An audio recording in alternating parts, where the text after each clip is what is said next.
सबसे बहुत ज़्यादा ईजी स्ट्रेटेजी आज मैं आपके साथ शेयर करने वाला हूँ। टाइम फ्रेम यहाँ पे ध्यान से देखिएगा, तो यहाँ पे टाइम फ्रेम है आपका 15 मिनट का। इंडिकेटर सेक्शन में हम जाएंगे और यहाँ पर हम लिखेंगे, ध्यान से देखिएगा, एडेप्टिव ट्रेंड फाइंडर। अब जैसे ही लिखते तो आपके सामने ये एक आता है, एडेप्टिव ट्रेंड फाइंडर। यहाँ पर देखिए, दोनों ही ठीक है, दोनों ही सेम चीज़ है, ठीक है। चलिए इसको हम अपने चैनल पे लगा लेते हैं, चार्ट पे लगा लेते हैं।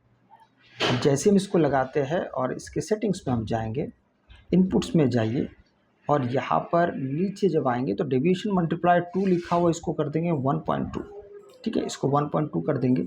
स्टाइल में जाएंगे और टेबल्स को हटा देंगे। बस हमारा काम हो चुका है। इससे ज़्यादा और आपको अधिक ज़रूरत नहीं पड़ेगी। अब देखिए, इसको थोड़ा सा अगर आप ध्यान से देखते तो आपको यहाँ पे बहुत सारी चीज़ें एक बार में समझ में आने लगती है। जैसे कि ये अभी मार्केट अगर आप देखेंगे तो एक इस प्रकार से मार्केट आपको चलता हुआ दिखाई दे रहा है, लेकिन साथ में ये जो ब्लैक कलर का आपको यहाँ पे, शायद मैं इसको थोड़ा सा ट्रांसपेरेंसी थोड़ा सा बढ़ा देता हूँ तो आपको कम कम करने से चीज़ें आ जाएगा थोड़ा लेवल में। बहुत तो नहीं आता पर थोड़ा सा डार्क हो जाएगा। चलिए अब थोड़ा सा ये आपको वाइट कलर का जो लाइन है थोड़ा सा विजिबल आपको हो रहा होगा।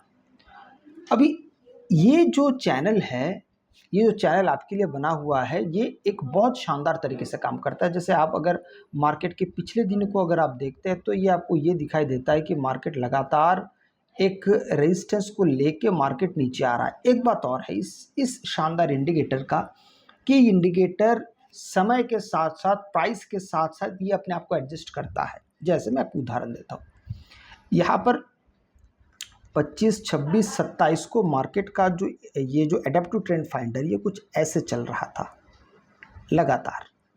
तो इससे ये समझ में आ रहा था कि मार्केट जब जब यहाँ पे रेजिस्टेंस के पास मार्केट जब गुजर रहा है तो फिर आपको यहाँ पे पुट साइड में काम करना है। अब गैप डाउन होने की वजह से ये चीज़ अब एडजस्ट हो गया है। अभी ये चीज़ अभी सपोर्ट काफ़ी नीचे चला आया है और रेजिस्टेंस जो ऊपर था काफ़ी इस लाइन के पास, वो भी थोड़ा सा नीचे चला है। इसलिए मैं आपको पहले ही कहा कि ये वाला इंडिकेटर जो है ये अपने आप को एडजस्ट करता हुआ चलता है प्राइस के अनुसार। जैसे ये गैप डाउन खुलता है तो यहाँ पर अगर देखिए, गैप डाउन खुलने के बावजूद भी अगर आप यहाँ पे ओवरऑल ट्रेंड देखते हैं तो वो आपके पुट साइड में है। तो पुट साइड में जब भी होता है तो हमारा मैक्सिमम जो हमारा ध्यान होता है वो इस प्रकार से होता है कि जब मार्केट एक बार पुट साइड में पहुंच जाए उसके बाद ही अगर आप एंट्री के बारे में सोचें तो ज़्यादा बेहतर होता है।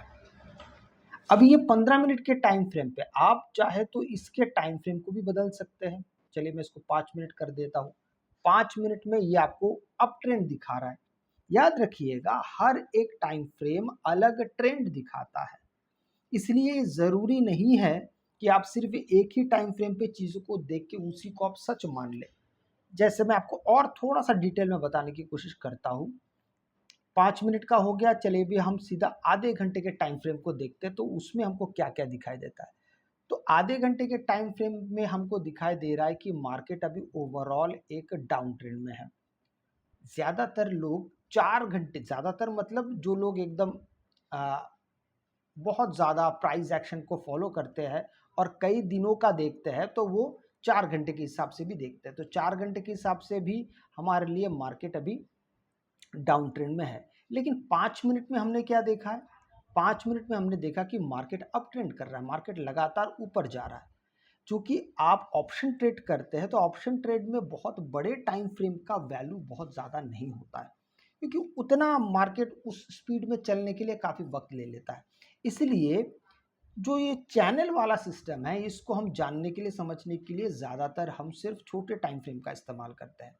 1 मिनट का टाइम फ्रेम ज़्यादा वोलाटाइल हो जाता है, थोड़ी थोड़ी देर में आपको वो बदलते हुए दिखेगा। तो सबसे ज़्यादा बेहतर 2 टाइम फ्रेम है, आप अपने हिसाब से भी कर सकते हैं। एक टाइम फ्रेम जो मैंने आपको 15 मिनट का बताया, दूसरा वो आपके 5 मिनट का है। अभी अभी हमने देखा कि 15 मिनट टाइम फ्रेम पे मार्केट तो नीचे जा रहा है और उससे ऊपर जितने भी टाइम फ्रेम है सबके सब मार्केट को बेयरिश दिखा रहा है। पर यहाँ पे 4 मिनट का टाइम फ्रेम हमको ये बता रहा है कि आपको यहाँ पे ओवरऑल जो आपका जो सेंटीमेंट्स है मार्केट का वो अप ट्रेंड का है।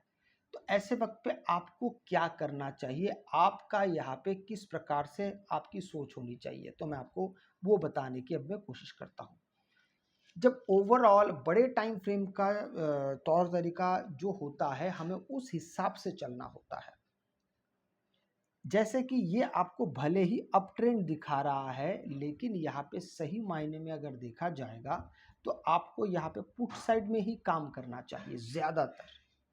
क्यों? क्योंकि ओवरऑल टाइम फ्रेम जितना भी है, 15 मिनट का, आधे घंटे का, 45 मिनट का, 4 घंटे का, आपको सब के सब दिखाई दे रहा है कि वो डाउन ट्रेंड में है। तो इसलिए 5 मिनट के टाइम फ्रेम पे जब आप आते हैं तो आपको फिर यहाँ पर डाउन ट्रेंड के तरफ ही जाना चाहिए। मतलब जब जब मार्केट आपके टॉप में पहुंचेगा, सेल ऑन राइज, रेजिस्टेंस के पास जब हम ट्रेड करते तो उसको हम कहते हैं सेल ऑन राइज, ठीक है।